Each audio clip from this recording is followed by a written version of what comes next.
जो भगवान का नाम निरंतर रटते उनमें दिव्य शक्ति जागृत हो जाती। जैसे दो लकड़ियों के बार बार घर्षण से अग्नि उत्पन्न हो जाती शक्ति।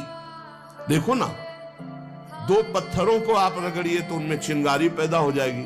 तो दिव्य चिदानंदमय नाम जब हमारी जिह्वा पे रगड़ होती है उसमें ऐसी महान शक्ति जागृत होती।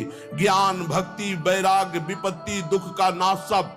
भगवान कितने समीप है, आपके समीप इतने कि उनसे ज्यादा कोई समीप नहीं है, बहुत नजदीक। जो अनुभव करना चाहो, हमारे प्रभु की यही मानता है। इस खंबे में है तो यही मिलेंगे आपको, और हृदय में है तो यही हृदय में मिलेंगे, और बद्री नारायण में मिलेंगे तो बद्री नारायण में ही मिलेंगे। जहां जैसी भावना करोगे वैसे ही भगवान मिलेंगे। और सर्वत्र है तो सर्वत्र, फिर यहां भी है। नाम जप सब कुछ इसी से प्राप्त हो जाएगा, विश्वास कर लीजिए। तो लोग पूछते हैं कौन सा नाम जप करें, तो पहली बात है कि जो आपके गुरु ने नाम दिया है वो नाम जप करो। यदि आपने गुरु नहीं बनाया तो जो नाम आपको भगवान का प्रिय हो, राम कृष्ण हरि शिव, जो नाम आपको प्रिय हो नाम जप करो। वो आपको गुरु से मिला देगा, गुरु मंत्र दिलवा देंगे, वो आपको भगवत प्राप्ति का सब वही नाम करवा देगा। आप शुरू तो करो नाम जप करना। जिनको सौभाग्य से गुरु मिल गए हैं, अपने गुरु के द्वारा दिए हुए नाम पर आसक्त हो जाओ। और मन का एक स्वभाव है, ये बगल में कुछ लेके चलने का स्वभाव है, गुरु से हटकर कुछ लेके चलने का। ये स्तोत्र ले लें, ये नाम ले लें, ये इसका स्वभाव है। इसी स्वभाव को हटाना है। गुरु ने कहा राम तो राम, गुरु ने कहा राधा तो राधा जीवन, उसी से आप देख लेना सब कुछ प्राप्त हो जाएगा। नाम की बड़ी महिमा है। विभिन्न ग्रंथों में भगवान के विभिन्न नामों को गाया गया है। जो तुम्हें नाम प्रिय लगे, और भगवान के अनंत नाम हैं। सभी भगवान के नाम समान बलशाली हैं, पर विशेषता होती गुरु प्रदत्त नाम में। जैसे गोस्वामी जी को राम नाम सर्वोपरि, चैतन्य महाप्रभु कृष्ण नाम सर्वोपरि, हरिवंश महाप्रभु राधा नाम सर्वोपरि, कोई हर्ज नहीं। उसी एक परम तत्व के अनेकों नाम हैं। जिसको जो प्रिय लगे खूब पकड़ लो उस नाम को, जोर से बार बार उसे जपो। तो जो भगवान का नाम निरंतर रटते उनमें दिव्य शक्ति जागृत हो जाती। जैसे दो लकड़ियों के बार बार घर्षण से अग्नि उत्पन्न हो जाती शक्ति। देखो ना, दो पत्थरों को आप रगड़िए तो उनमें चिंगारी पैदा हो जाएगी। तो दिव्य चिदानंदमय नाम जब हमारी जिह्वा पे रगड़ होती है तो उसमें ऐसी महान शक्ति जागृत होती। ज्ञान, भक्ति, वैराग्य, विपत्ति, दुख का नाश सब। देखो गोस्वामी जी सरल भाषा में कह रहे हैं, यदि हृदय में और जगत में भी लोक में मंगल चाहते हो तो अपनी जिह्वा रूपी देहरी पर, जो भीतर और बाहर दोनों को मंगल करेगी, नाम विराजमान कर लो। गोस्वामी जी को प्राण प्रिय है 2 अक्षर राम, ऐसे प्राण प्रिय है हमारा 2 अक्षर राधा। जिह्वा पे विराजमान कर लो, लोक परलोक सब मंगल को प्राप्त हो जाएगा। सर्वत्र भगवत दर्शन, तीसरी बात आई। पहला आया अपने इष्ट के अनन्य, दूसरा कैसे हो तो बोले निरंतर नाम जप करो, और तीसरा सर्वत्र भगवत दर्शन। ये सर्वोत्तम बात है।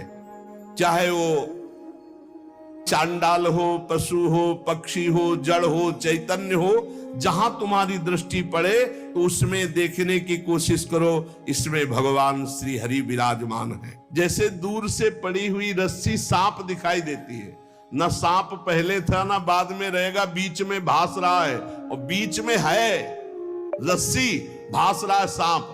ऐसे ही ये संसार पहले नहीं था, बाद में भी नहीं रहेगा, बीच में भास रहा है, और है श्री कृष्ण, है प्रभु, और भास रहा है संसार। ये झूठा भ्रम हो गया। ये स्त्री है, पुरुष है, जड़ है, चैतन्य एकमात्र भगवान बना हुआ है, जो सब में मुझको देखता है और मुझ में सबको देखता है। वो मेरे नेत्रों से कभी ओझल नहीं होगा, मैं उसके नेत्रों से कभी ओझल नहीं होगा। और एक श्लोक आता है कि मैं किसी में प्रवेश नहीं हूं, कोई मेरे में प्रवेश नहीं। वही यहां कह रहे हैं, नहीं आधार नहीं को हरि महा। अब क्या मतलब है इसका? बोले इसका मतलब है जैसे कहा जाए बर्फ में पानी नहीं है और पानी में बर्फ नहीं है, बात कैसी रहेगी? क्योंकि बर्फ ही पानी है, पानी ही बर्फ है, भेद ही नहीं है। तो कहा जाए बर्फ में पानी प्रवेश नहीं कर सकता और पानी में बर्फ प्रवेश नहीं कर सकती, उसकी अलग सत्ता नहीं। बर्फ ही पानी बनी हुई है, पानी ही बर्फ है, कोई अंतर नहीं। तो कह रहे कि नहीं आधार। बोले कैसी बात कर रहे हो? बोले इसलिए कह रहा हूं कि वही वही है, दूसरा कोई है नहीं। प्रभु किसी में प्रवेश नहीं करते क्योंकि प्रभु ही है पहले से, तो किस में प्रवेश करे? और कोई प्रभु में प्रवेश नहीं कर सकता क्योंकि कोई है ही नहीं, प्रभु ही है। स्वयं हरि जगत बने हुए हैं, सब कुछ ये हरि बैठे हैं। बस ये नेत्रों का हमारा दोष हट जाए, चश्मा बदल जाए, केवल हरि है। सिय राम मैं सब जग जानी, मानी नहीं जानी, जान के देख के। अति समीप, भगवान कितने समीप है? आपके समीप इतने कि उनसे ज्यादा कोई समीप नहीं है, बहुत नजदीक है।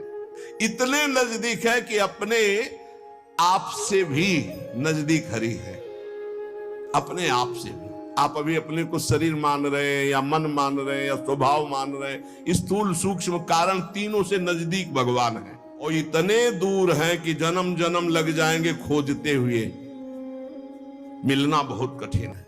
क्यों? क्योंकि बाहर खोजने से नहीं मिलेंगे, अंदर डूबने से मिलते हैं।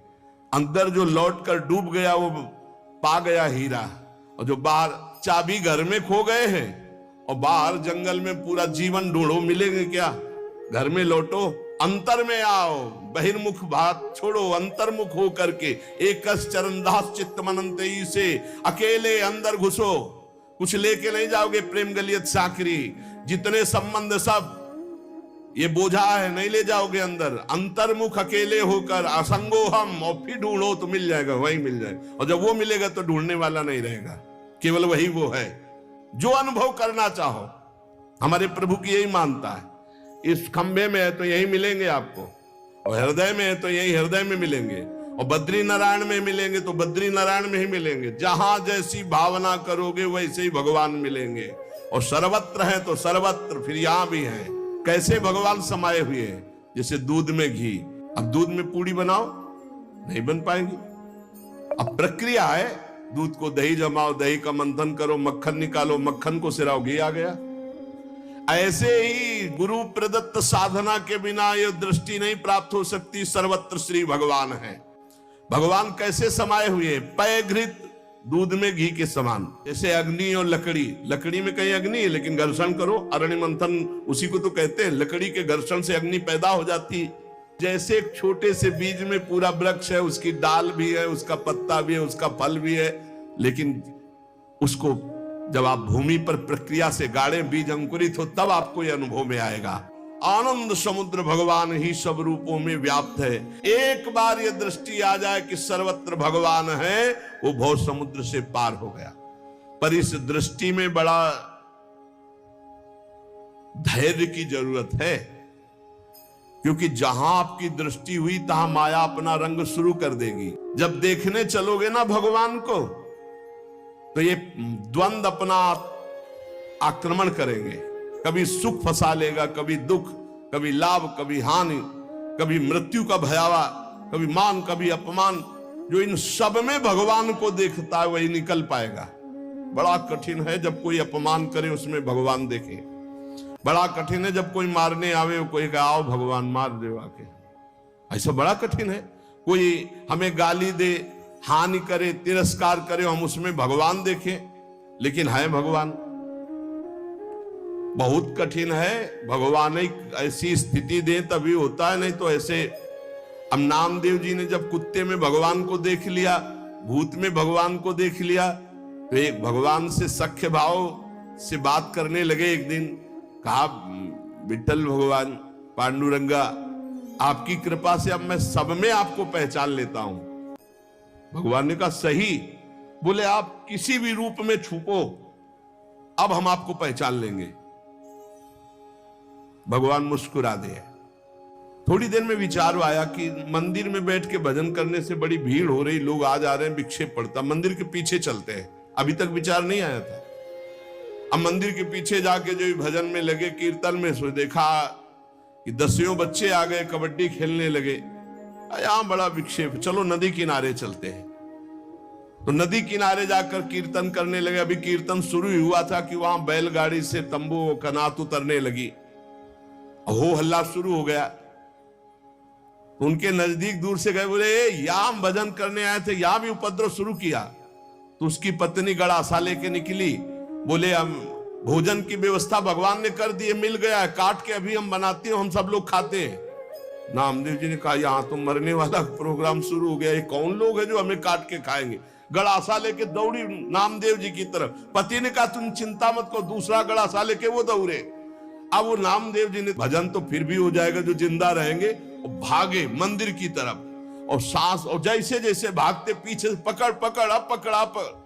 जब नगर में प्रवेश किया तो वहां देखा कि कोई ने, फिर मंदिर में गया, कहा हाँ, भगवान ने कहा क्या हो गया। बोले प्रभु ऐसा ऐसा घटना घटी, पता नहीं किस देश के वो लोग थे कि वो कह रहे थे लाओ काट के खाते हैं, और वो दौड़ पड़ी उनकी पत्नी। फिर वही बोले पहचाने नहीं क्या। बोले प्रभु पहचानना क्या है, वहां इतना बड़ा गड़ासा ले। बोले रुक्मिणी जी वो थी और मैं था, और कौन था, और कोई दूसरा थोड़ी था। बोले अगर मैं छुपना चाहूं तो तुम मुझे पहचान। बोले प्रभु प्रभु सोई जाले जी देव जलाई जालत तुम्हें तुम्हें। भगवान ये कभी अहंकार न कर ले कि मैं बड़ा भगत बन चुका हूं, सब में भगवान देखता हूं। ऐसा रूप लेके आएंगे कि समझ ही नहीं पाओगे। मान अपमान, सुख दुख, निंदा स्तुति, जन्म मृत्यु, इसे समान देखने वाला जीवन मुक्त होता है। देखो ये, इस पर हमें समान होना पड़ेगा। द्वंद्व विमुक्ता, सुख दुख संगई। क्या देखना होगा, सभी मेरे प्रभु के खेल हैं, सभी में प्रभु भरे हुए हैं, और प्रभु का पावन स्पर्श हमें प्राप्त हो रहा है। चाहे जैसी परिस्थिति हो, बहुत आनंद रहता है यदि भगवत भाव में रहोगे। जगत भाव में तो कैसे भी रहो दुख ही दुख है, भगवत भाव में बहुत आनंद।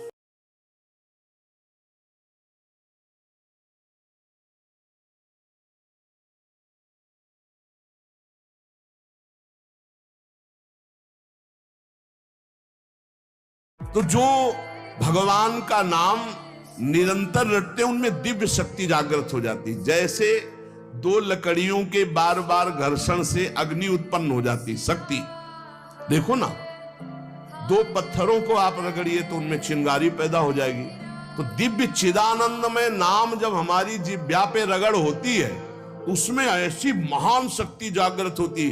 ज्ञान, भक्ति, वैराग्य, विपत्ति, दुख का नाश, सब। भगवान कितने समीप है, आपके समीप इतने कि उनसे ज्यादा कोई समीप नहीं है, बहुत नजदीक। जो अनुभव करना चाहो, हमारे प्रभु की यही मानता है। इस खंबे में है तो यही मिलेंगे आपको, और हृदय में है तो यही हृदय में मिलेंगे, और बद्री नारायण में मिलेंगे तो बद्री नारायण में ही मिलेंगे। जहां जैसी भावना करोगे वैसे ही भगवान मिलेंगे, और सर्वत्र है तो सर्वत्र, फिर यहां भी है।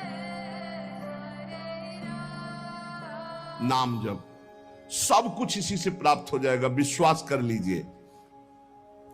तो लोग पूछते हैं कौन सा नाम जप करें, तो पहली बात है कि जो आपके गुरु ने नाम दिया है वो नाम जप करो।